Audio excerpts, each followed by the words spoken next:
5 scudetti in 10 anni. L'Asiago Hockey ha abituato molto bene i suoi tifosi e quando la squadra non porta a casa il bottino grosso resta comunque fra le più importanti realtà nazionali in questa disciplina. Lo conferma anche il presidente della società Piercarlo Mantovani, ospite negli studi di Gol in Casa con la Coppa Scudetto e 2 pedine molto importanti della squadra.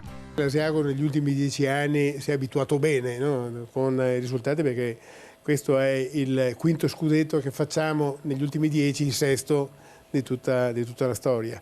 Noi siamo sempre lì, se non siamo primi siamo secondi, proprio qualche stagione siamo finiti terzi, ma normalmente insomma, andiamo in finale. Che è la caratteristica di una grande squadra, una grande società, è quella magari di non vincere sempre, ma essere sempre lì, al vertice. E comunque giocare sempre per quello, certo. Perché poi dopo puoi giocare per esserci, noi ci siamo abituati a giocare perché vogliamo vincere e perché poi dopo la vittoria vuol dire che vai a fare anche altre cose, vai in Europa per esempio, quindi ci sono tanti motivi, no, per fare queste cose.